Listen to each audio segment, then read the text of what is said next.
mi-religieux, parce qu'il était quand même assez croyant.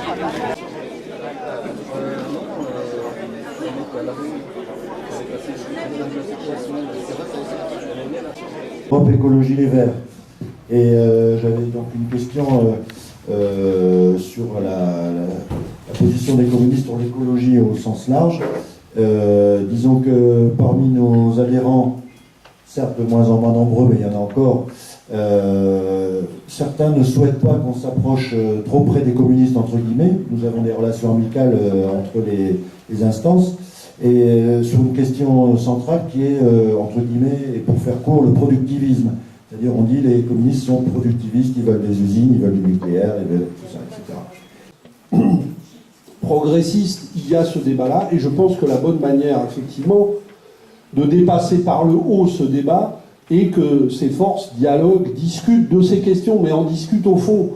Parce qu'effectivement, nous ne les opposons pas. S'il y a la première ressource électrique et de l'énergie renouvelable, c'est parce qu'on a construit des barrages. Et ceux qu'on appelle les productivistes, parfois, sont ceux qui ont construit ces barrages. Et aujourd'hui, nous luttons contre la privatisation des barrages électriques, donc la privatisation de la première énergie hydraulique. Je pense qu'effectivement, le débat que nous devons avoir ensemble, c'est un débat sur, je le répète, sur la question productive. C'est que ce que nous devons réorienter, et ça va au-delà, je l'ai dit, de la bataille de la répartition des richesses, c'est le sens même de la production.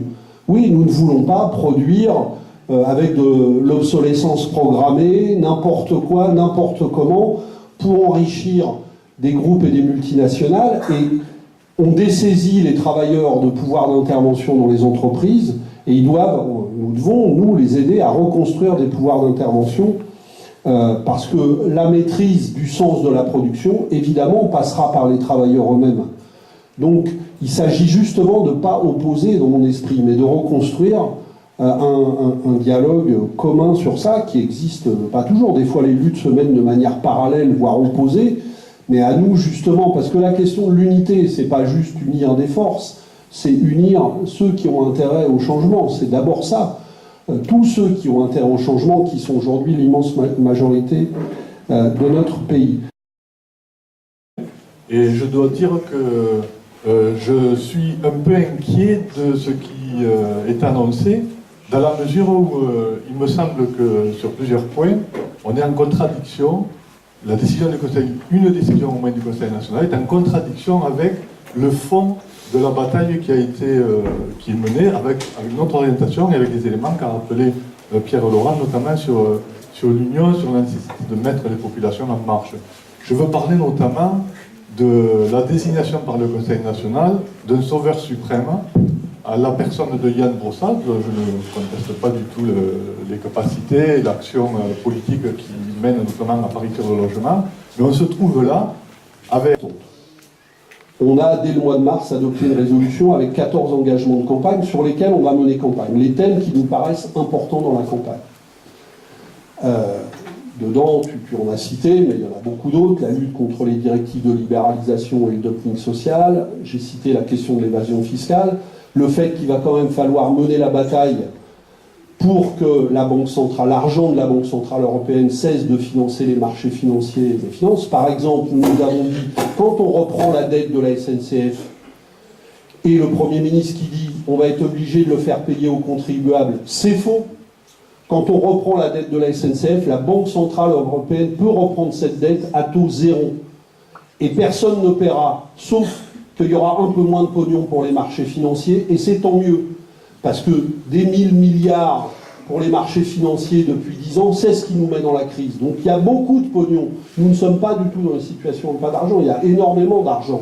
Mais il est complètement bouffé par les marchés financiers et par la finance.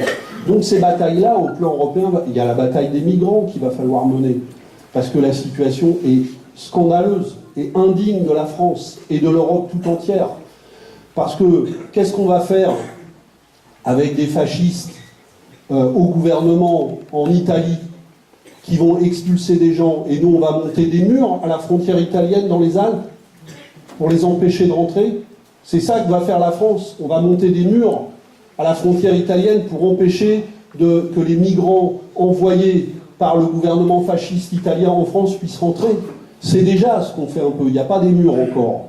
Mais il y a des forces de police militaires mobilisées en permanence pour faire la chasse à ces femmes et à ces hommes qui pourraient parfaitement s'intégrer ici. J'ai été visiter il y a 2 jours un migrant que défendent des camarades à Nîmes, dans sa prison à Lyon.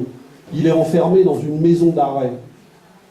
Il n'a rien à faire dans une maison d'arrêt. Ce jeune que j'ai rencontré, il est exactement, c'est le même que celui que Macron a reçu dans son bureau parce qu'il avait monté 4 étages à la main.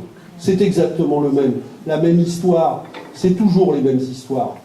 Il parle français. Il s'insérait dans la vie où il était à Nîmes. Parce qu'il a refusé d'embarquer. Aujourd'hui, il est dans une prison au milieu de délinquants, parfois dangereux. On est en train d'abîmer un peu plus ce jeune de 30 ans. Eh bien, ces gens-là doivent rester chez nous. Et nous avons les moyens de les accueillir à condition et les moyens de les accueillir au plan européen. Et je vous renvoie au document qu'on a publié, le manifeste pour une France fraternelle et hospitalière, qui comporte plein de propositions très concrètes pour faire face dans de bonnes conditions à ça. Donc, il faut mener ces batailles européennes. Et il faut les mener parce que sinon Macron, on voit bien le piège dans lequel il veut nous enfermer. Moi, je vais être le représentant de l'Europe et face à moi, il n'y a que des affreux europhobes. Et c'est comme ça qu'il veut structurer le débat. C'est comme ça qu'en Italie, d'ailleurs, Matteo Renzi avait fait, avec les brillants résultats qu'on voit aujourd'hui, parce que maintenant, c'est les fascistes qui sont au gouvernement. Donc nous ne pouvons pas laisser Macron faire ça, parce que ça peut se terminer. On n'est pas dans la situation de l'Italie, parce que la gauche sociale et politique française se porte un peu mieux, mais rien ne nous dit que dans 10 ans, on ne peut pas évoluer vers des situations extrêmement dangereuses de ce type. Donc il faut mener cette bataille. Comment la mener ? Nous, on dit, comme dans cette circonstance, comme dans toutes les autres, les communistes vont porter leurs idées dans cette campagne, et nous sommes prêts à construire une liste avec d'autres. Ça fait depuis le mois de mars que je dis ça. Personne ne répond à cet appel.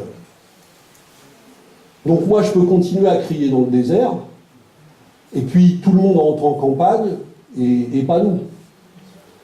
Donc nous avons décidé de prendre une décision supplémentaire. C'est qu'effectivement, nous entrons en campagne, nous nous dotons de porte-parole pour mener cette campagne, pour porter nos idées dans le débat public, et pour porter cette démarche-là. Et nous n'avons pas pris, pas une, mais 2 décisions. Nous avons décidé de désigner un chef de file. Ça veut dire quoi? Ça veut dire qu'il sera le premier des communistes sur la liste que nous allons construire. Si c'est une liste où on est tout seul, il sera le premier, ce que j'espère pas. Si c'est une liste où on est avec d'autres, il sera le premier des communistes dans cette liste. C'est ça que ça s'appelle un chef de file, et pas un tête de liste, parce qu'on n'en est pas là. Donc il va porter notre parole et notre démarche. Il y en a d'autres. J'ai vu la France Insoumise a publié une liste de 75 noms, c'est-à-dire une liste complète, ce week-end. Personne n'en parle. La liste, elle est terminée. Il y a juste une chose à discuter, c'est l'ordre de la liste. Mais la liste, elle est intégralement faite. Et Hamon va prendre des décisions à la fin du mois sur cette liste-là. Nous voulons justement progresser vers une démarche de dialogue. Et nous avons décidé d'inviter pas seulement des formations politiques, mais aussi plein de personnalités engagées dans le mouvement social, sur les questions que j'évoquais tout à l'heure, les hôpitaux, les migrants, les cheminots, dans toutes ces mobilisations. On va les inviter à une grande réunion publique le 2 juillet prochain. Et on dit à tout le monde, venez à cette réunion, et on est prêts, nous, à travailler à la construction d'une liste. Mais pour porter cette démarche dans le débat public, on a aussi besoin de se donner, nous, des porte-paroles. On ne va quand même pas nous reprocher de donner des porte-paroles, surtout nous-mêmes. Donc on le fait pour avancer. Je ne sais pas les résultats que ça va donner, parce que nous ne sommes pas seuls à décider. Il y a d'autres formations politiques, et elles ont leurs responsabilités à prendre. Moi, ce que je sais, c'est que les communistes, on va porter cette démarche-là, on va porter des objectifs de contenu, et on construira une liste, j'espère avec le maximum de monde, pour porter ça dans le débat de l'année prochaine, parce qu'il faudra de toute façon le porter, et il faudra que quelqu'un continue à porter la démarche unitaire. Oui, le risque existe qu'il se rejoue la même chose que l'an dernier. C'est-à-dire la France insoumise qui nous dit bah, si vous rentrez dans notre liste et que vous signez tout ce qu'on veut, eh ben, peut-être qu'il pourra y avoir une liste. Ça, je le redis, ça ne se fera pas comme ça. Ça ne se fera pas comme ça. Et il y en a d'autres qui peuvent penser que parce qu'ils vont passer un accord amont avec une partie des écologistes, ils vont s'en tirer tout seuls.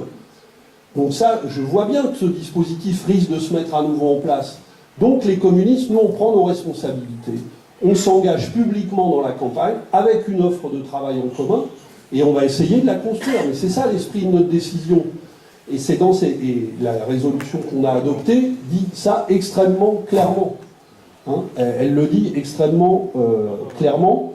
Et je pense, parce que déjà nous commençons à travailler, que le 2 juillet, à la réunion que nous ferons, il y aura beaucoup de monde. Parce que nous proposons intéresse beaucoup de monde.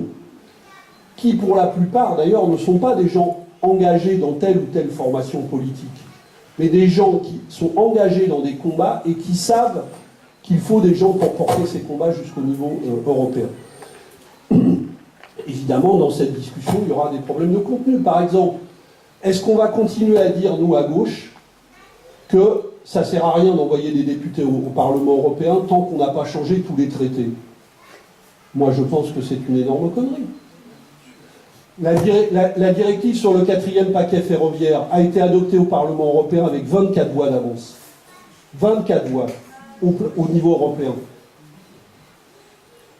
L'interdiction, pour prendre une question écologique, l'interdiction de la pêche électrique, qui est une méthode de pêche en gros industrielle qui fait des ravages sur la ressource halieutique, a été gagnée au Parlement européen. Le rapport de Marie-Christine Vergiat sur la question des migrants, d'accord, ils ne s'en servent pas les gouvernements, mais a été adopté au Parlement européen. Donc arrêtons nous-mêmes à des gens qui se sentent impuissants dans la société de dire tous les matins qu'il n'y a rien à gagner dans les batailles européennes. Bien sûr qu'il y a des choses à gagner, qu'il y a des forces à unir, mais encore faut-il envoyer au Parlement européen des gens qui vont mener ces combats, qui vont les mener avec conviction, qui vont essayer d'unir des gens.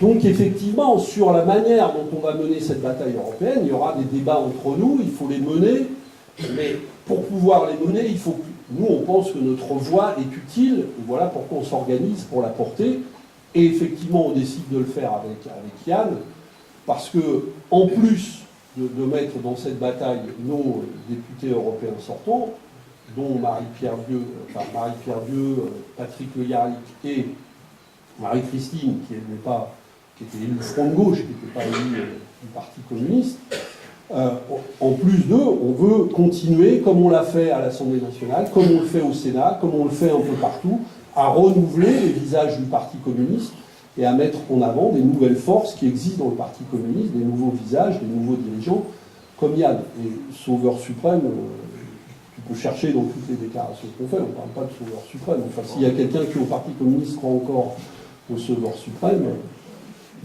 bon, il peut l'attendre, hein, mais quel qu'il soit, d'ailleurs, même de gauche, de droite, de machin, bon, moi, il y a bien longtemps, enfin, j'ai jamais cru au Sauveur suprême, hein, donc...